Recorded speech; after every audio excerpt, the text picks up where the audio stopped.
వినాయక నీ మూర్తికి నా మొదటి ప్రణామం. అందరికీ నమస్కారం. నా పేరు ఆదివిష్ణు వెంకటరమణ. ఈరోజు మీకు మంచి హోమ్ రెమెడీ చెప్తున్నాను. జిల్లేడు ఆకులతో వినాయకుడికి పూజ చేస్తాం కదా, అర్కపత్రం సమర్పయామి వినాయక చవితి రోజు. ఆ జిల్లేడు ఆకుతో మనం చేసేటువంటి ఆయుర్వేదం గురించి చెప్తున్నాను. జిల్లేడు ఆకు వల్ల చాలా ప్రయోజనాలు ఉన్నాయి. జిల్లేడు చెట్టు వల్ల మనం ఏంటంటే, ఆడవాళ్ళకి నెలసరి వస్తాయి కదా, పీరియడ్స్. ఆ పీరియడ్స్ వచ్చినప్పుడు కడుపులో నొప్పి, విపరీతమైన నొప్పి, బ్లీడింగు, వైట్ డిశ్చార్జ్, పీరియడ్స్ నెలసరి సరిగ్గా రాకపోవడం, అనేక రకమైన సమస్యలతో ఉంటారు. అటువంటి వాళ్ళకి ఈ జిల్లేడుతో మాత్రలు తయారు చేసే విధానాన్ని నేను చెప్తున్నాను. బెల్లం తీసుకోండి, శుభ్రంగా గట్టి బెల్లం కానీ నల్ల బెల్లం కానీ తీసుకుని మెత్తగా చేసి, మెత్తగా అయ్యే పొడి ఉండగట్టేలాగా చేయాలి. పిసికి చేసి దాన్ని ఉండగట్టాలి.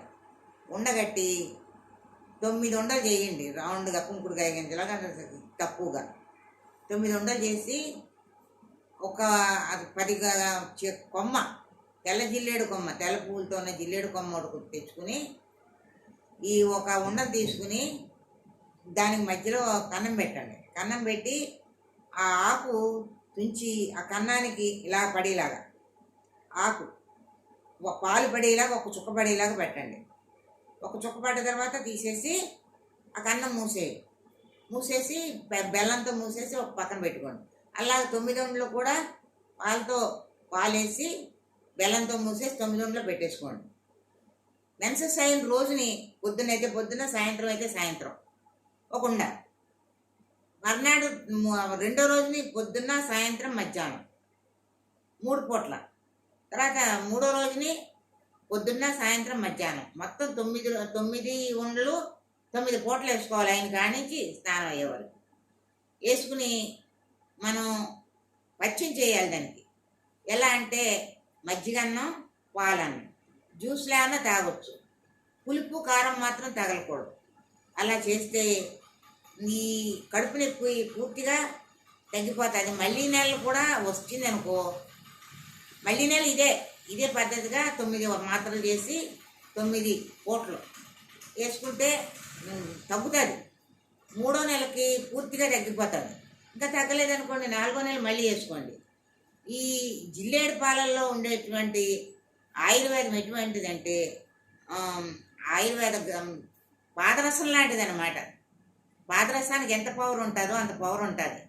ఈ లోపలికి వెళ్ళిపోయి సెల్స్ అన్నిటిలోకి లోతు కంటే చొచ్చుకుపోయి సెల్స్ అన్నిటికి కూడా ఉపయోగపడుతుంది.